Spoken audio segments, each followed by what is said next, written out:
sallam, dans une de ses paroles, nous a conseillé de ne pas penser trop à la divinité ou de Dieu.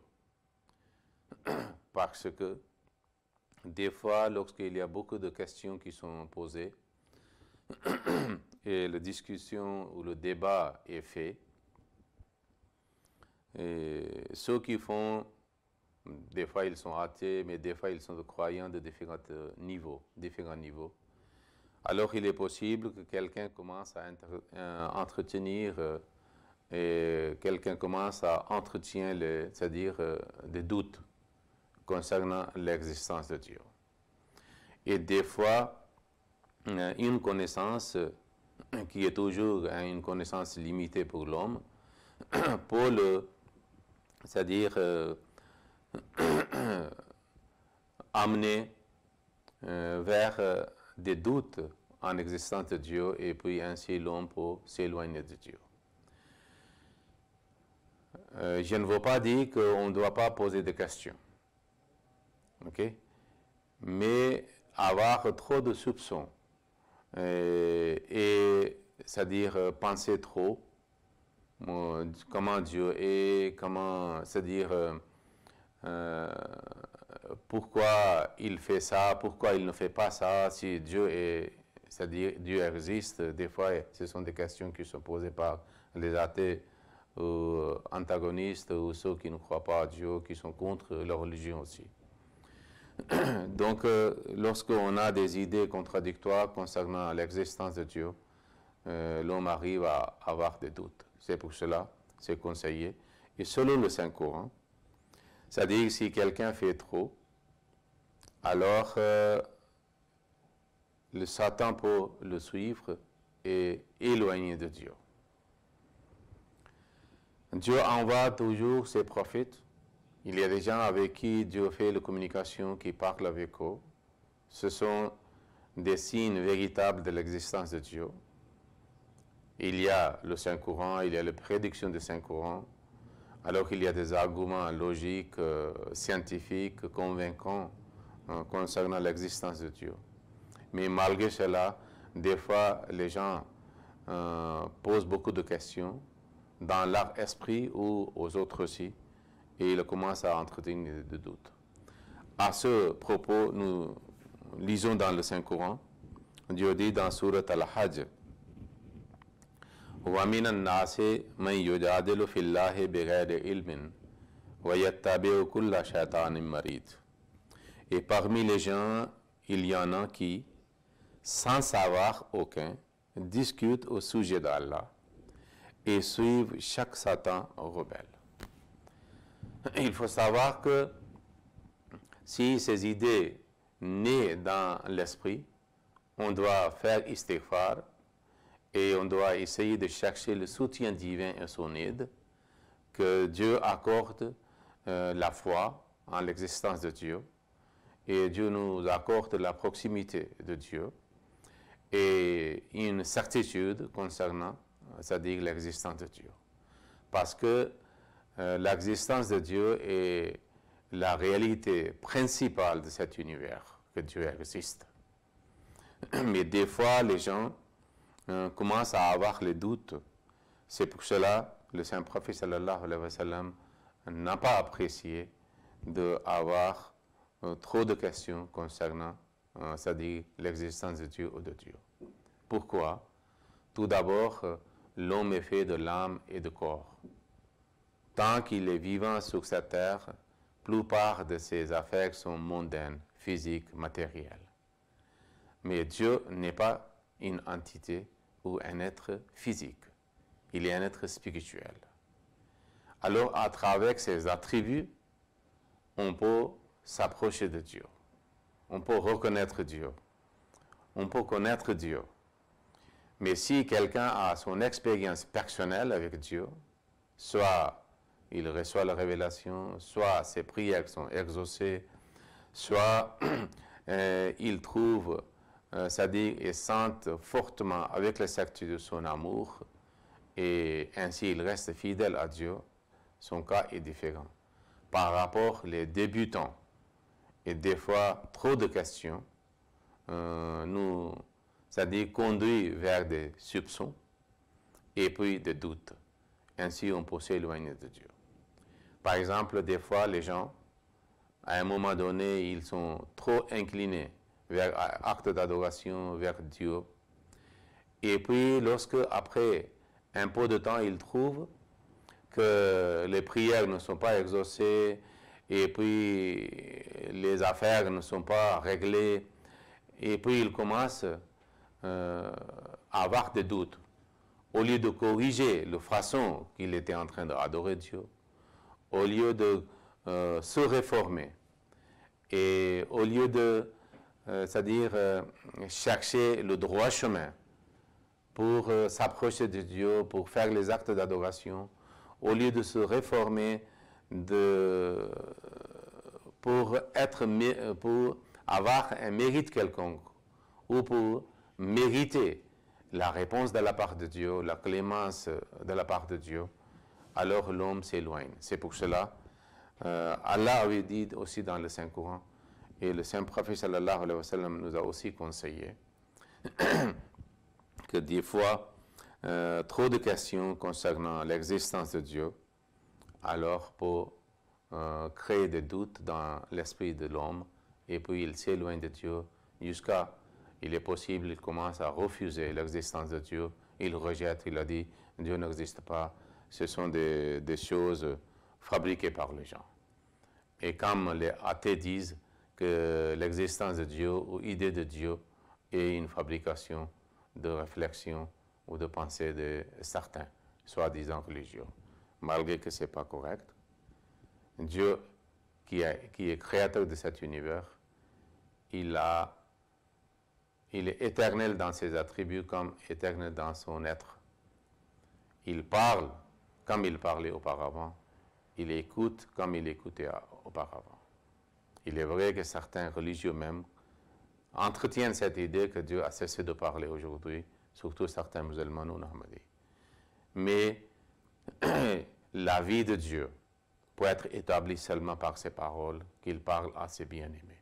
C'est pour cela, dans notre époque, pour le fondateur de la communauté musulmane ahmadiyya, le Messie premier a dit ouvertement que l'islam est une religion vivante parce qu'il présente un Dieu qui est vivant, qui écoute nos supplications et exauce nos supplications et nos prières, et il répond à nos prières. Il parle aujourd'hui comme il parlait auparavant. C'est seulement le Dieu de l'islam qui est vivant. C'est pour cela la religion islam est vivante. Le livre de l'islam qui est le Coran est vivant. Et le prophète de l'islam est un prophète vivant. Parce qu'à travers lui, nous avons connu Dieu qui est vivant, qui parle aujourd'hui.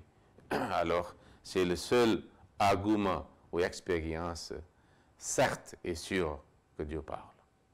C'est pour cela, si les idées viennent dans la tête concernant l'existence de Dieu, on demande pardon à Dieu, on fait istighfar et puis on demande à Dieu de montrer son existence et Dieu peut montrer son existence à ses fidèles. Deuxième chose qui est utilisée comme le moyen, c'est-à-dire de la part de Satan, et mentionné aussi dans le Saint-Coran.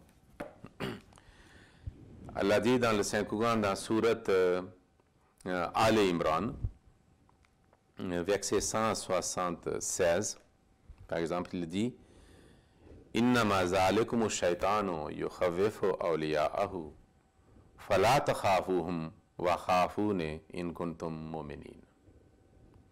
C'est Satan seul qui fait peur à ses amis. Ne les craignez donc pas, mais craignez-moi si vous êtes croyants. Parce que la crainte ou la peur créée dans le cœur de certains, c'est-à-dire le Coran élabore ce sujet, que c'est de la part de Satan, ou ceux qui sont faibles dans la croyance, à ce moment-là, le Satan les garde davantage et éloigne ces gens-là de Dieu. parce qu'il met dans le cœur de certains qui sont faibles, ou les hypocrites, qui sont les ennemis cachés de la vérité. Et c'est pour cela, lorsque il y a l'appel pour faire des sacrifices, soit le sacrifice de temps, de biens, ou des émotions, ou de l'argent, ou offrir des sacrifices de la vie pour la cause de Dieu, qui était l'époque de Saint-Prophète sallallahu alayhi wa sallam. À ce moment-là, ceux qui sont faibles et qui ne sont pas attachés de façon catégorique avec Dieu et avec son messager, ils n'ont pas de fidélité à ce moment-là, ils, c'est-à-dire, sont faire orienter par le Satan, parce qu'il crée la crainte que vous allez perdre votre argent, vous allez perdre votre temps et vous allez subir le dégât et de perte, et vous allez aussi perdre votre vie. C'est pour cela, Dieu dit dans le Saint-Coran, si quelqu'un a une amitié avec le Satan, c'est le Satan qui crée le peur ou la crainte dans le cœur. Ainsi, au lieu d'offrir des sacrifices comme des fidèles croyants et les sincères offrent, ils s'approchent de Dieu davantage et puis ils sont récompensés dans cette vie et à l'au-delà aussi. Alors, les faibles, qui sont proches de Satan ou les hypocrites, deviennent perdants. Ici aussi et à l'au-delà aussi. Concernant cela, nous pouvons voir, par exemple, Dieu dit dans versets 78 et 17 et 78.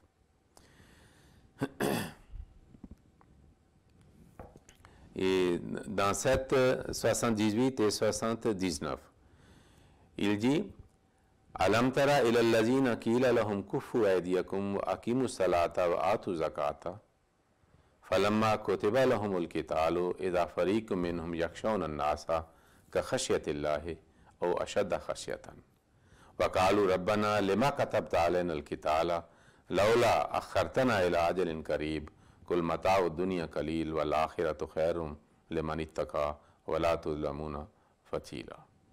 Il dit, n'as-tu pas entendu parler de ceux à qui il fut dit, retenez vos mains, observez la prière et payez le zakat. Et quand il leur a été commandé de combattre, voilà qu'une partie d'entre eux se mit à craindre les hommes comme ils devraient craindre Allah.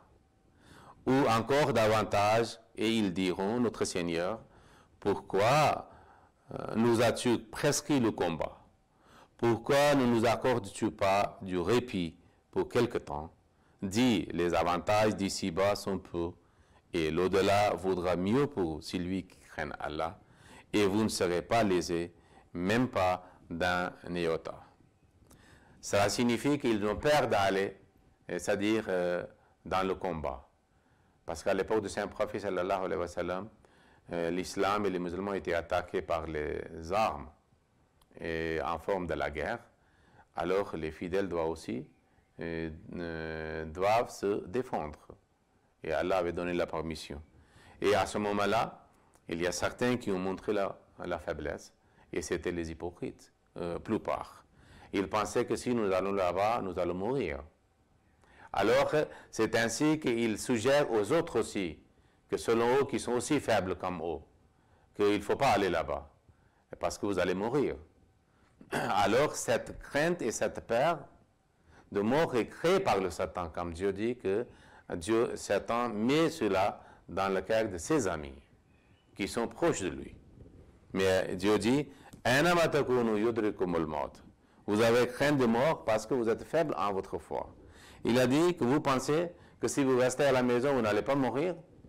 Il dit, où que vous soyez, la mort vous atteindra. Même si vous vous trouvez dans des tours solidement construites, et si un bien leur arrive, ils disent, c'est de la part d'Allah. Okay? Donc ça signifie que Dieu dit que c'est à cause de crainte de la mort que vous allez dans la guerre, vous allez mourir, vous pensez, vous voulez sauver votre peau et votre vie. Dieu dit, si vous restez dans les maisons, dans les tours très solides, même dans les forteresses. Vous allez mourir lorsque la mort survient, la mort arrive. Vous allez subir la mort. Donc cela montre qu'il a été incité par le Satan de ne pas, c'est-à-dire aller à la guerre.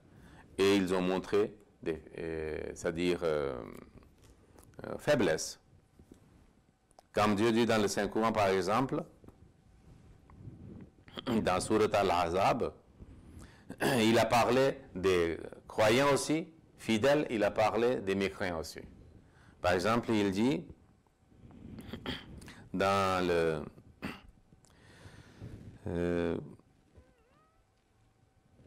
versets 24, 23 et 24.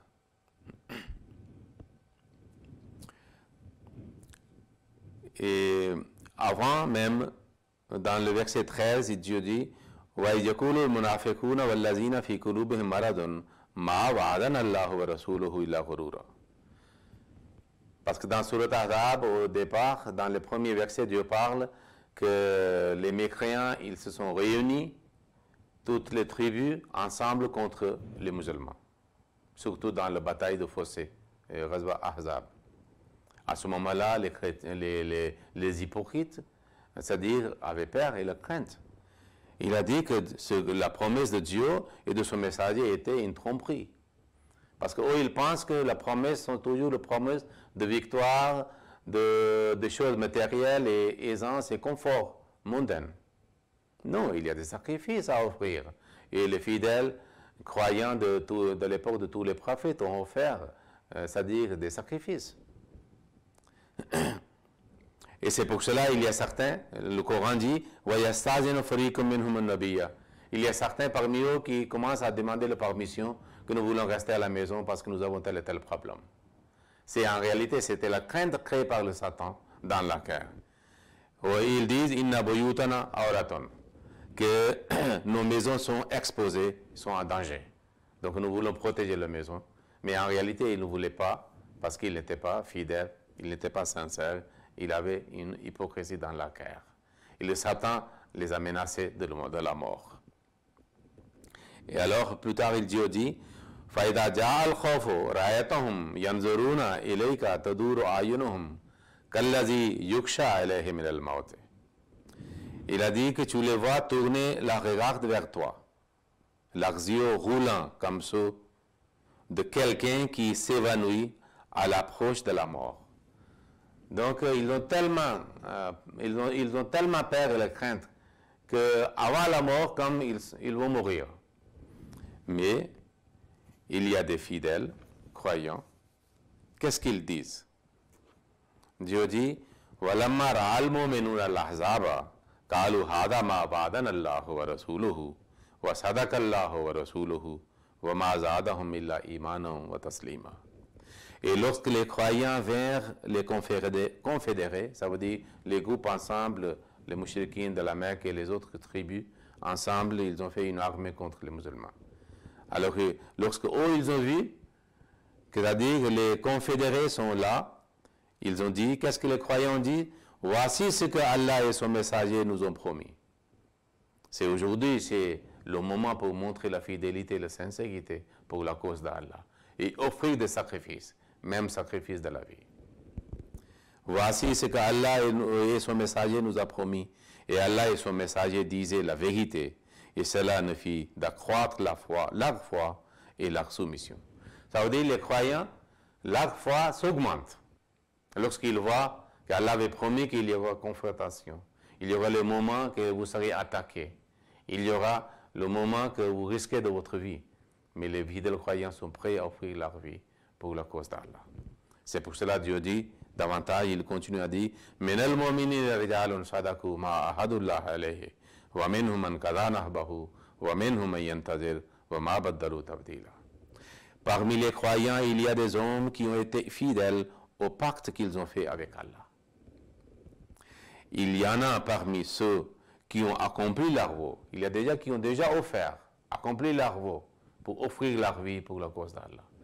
Mais il y a les autres, et il y en a qui attendent encore, parce qu'ils n'ont pas eu la possibilité dans la bataille de Badr. Donc il était prêt à offrir maintenant que Dieu nous a procuré une chance pour offrir la sincérité, la fidélité et le sacrifice. Et ils n'ont pas changé la condition le moindrement.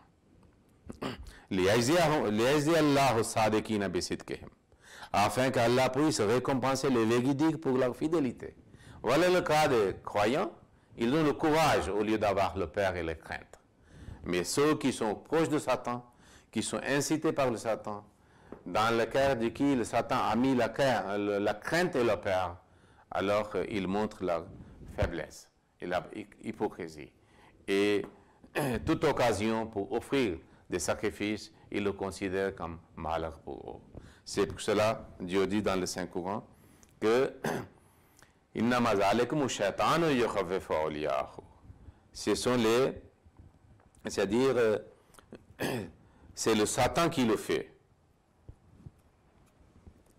Ok? Donc c'est pour cela Allah nous a montré que lorsque, au moment que vous êtes appelés pour offrir des sacrifices, s'il y a une crainte, une peur de perte de biens, de votre vie, de votre temps, et vous allez subir de pertes mondaines, il faut tout de suite comprendre que ce sont des situations sataniques que Satan est en train de créer en nous. À ce moment-là, l'homme peut montrer ça, c'est-à-dire fidélité à Dieu, en considérant, comme Allah dit dans le Saint-Coran, que cette sorte de peur et de crainte et de perte de la vie et de biens et des autres choses sont en réalité considérées par les vrais croyants comme des épreuves de la part de Dieu. Parce qu'ainsi Dieu voulait montrer aux autres que, voyez, mes fidèles croyants sont tellement courageux que même s'ils subissent des dégâts et des pertes, ils pensent que c'est une épreuve. Allah voulait évaluer, c'est-à-dire notre sincérité, et nous allons réussir dans cette épreuve. Comme Allah dit dans le Saint-Coran, dans plusieurs endroits, dans plusieurs versets, que le vrai croyant se sauve en cas de danger, de crainte et de peur, où les autres montrent leur faiblesse et leur hypocrisie. Il dit, ils montrent de telle façon leur foi que Dieu dit, la khawfun alayhim wa la hum yahzanun. Ils n'ont ni crainte ni regret ce qu'ils ont perdu, parce qu'ils savent, ils ont une certitude et ils sont sûrs qu'ils sont récompensés de la part de Dieu. Ils ont mis en épreuve pour tester leur foi et ils vont réussir dans ce test et dans cet examen. Et puis Allah dit dans sourate Al-Baqarah, وَلَنَبْلُوَنَّكُمْ بِشَيْءٍ مِنَ الْخَوْفِ وَالْجُوعِ وَنَقْصٍ مِنَ الْأَمْوَالِ وَالْأَنْفُسِ. Ok? Par exemple, dans Sourate Baqarah, verset 156, nous lisons que Dieu dit, et certainement, nous vous éprouvons en vous affligeant un peu de crainte, de faim, de perte de biens et de vie, et de récolte. Mais annonce la bonne nouvelle à ceux qui préservent patiemment. Ceux qui, quand un malheur les frappe, disent, assurément, nous appartenons à Allah, inna lillahi wa inna ilayhi raji'un, et certainement, c'est à lui que nous retournerons. Alors, c'est le vrai, c'est-à-dire attitude, le comportement et le conduit des croyants. Et à ce moment-là, c'est deux groupes, les hypocrites ou les amis de Satan et les sincères fidèles, croyants et les amis de Dieu et de son messager. C'est-à-dire, Dieu crée une distinction entre les deux. Comme Dieu dit qu'il accorde une furqan, une distinction. Les vrais fidèles sont discernés, sont distingués des autres. C'est pour cela, il y a une leçon pour nous, que lorsque,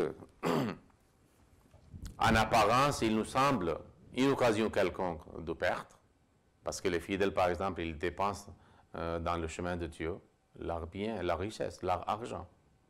Pas seulement le temps, pas seulement la vie, mais les richesses de façon permanente. Et nous savons très bien, à l'époque de Saint-Prophète, sallallahu alayhi wa sallam, ces sahaba offraient énormément, c'est-à-dire faisaient énormément de sacrifices à différentes occasions. Pas seulement Hadrat Abu Bakr, Hadrat Umar et Hadrat Ousmane, mais les autres aussi. Et les hypocrites, des fois, se moquaient d'eux, au lieu d'apprécier, et des fois, ils disaient qu'ils sont en train de perdre leur vie. C'est pour ça qu'il a dit, des fois, ils le considèrent comme sot, comme imbécile, naouzubillah, qu'ils ne réalisent pas quelles sont les réalités de la vie. Ils sont en train de dépenser leur bien, l'argent, leur vie, c'est-à-dire comme quelqu'un qui n'a pas de sens. Ils sont fous. As-Sofaha ont été mentionnés par les hypocrites, les vrais croyants. Mais Dieu dit que vous êtes les sots, vous êtes les imbéciles et le fou. Vous ne connaissez pas ce que est l'importance et la récompense de leur bien, de leur sacrifice qu'ils sont en train d'offrir, c'est-à-dire pour la cause d'Allah. C'est pour cela, c'est une leçon pour nous tous, ceux qui veulent être croyants et sincères et les fidèles, et ceux qui sont en train d'offrir, que nous ne devons pas entretenir une crainte ou une peur quelconque. Lorsque nous offrons des sacrifices, et nous devons aussi conseiller aux autres que des fois qu'ils montrent une faiblesse quelconque, que s'ils font la contribution, le sacrifice de biens, peut-être leur richesse sera réduite. Le Saint-Prophète sallallahu alayhi wa sallam a dit que le sacrifice financier ne réduit pas la richesse de quelqu'un. Au contraire, c'est-à-dire les sacrifices augmentent la richesse de l'homme. C'est pour cela que nous devons savoir une telle idée de crainte ou le perdre dans le cœur pour le sacrifice pour la cause d'Allah est une suggestion satanique et c'est de la part de Satan. Et nous devons rejeter cette suggestion, cet appel de Satan. Et nous devons accepter ce que Dieu dit pour devenir son ami et l'ami de son messager en offrant des sacrifices, soit de la vie, soit du temps et soit de biens et de l'argent. Que ainsi soit-il, que nous soyons les vrais fidèles, les fidèles sincères pour la cause d'Allah. Allahumma salli ala Muhammadin wa ala ali Muhammadin wa barik wa sallam innaka hamidun majid. Allahumma salli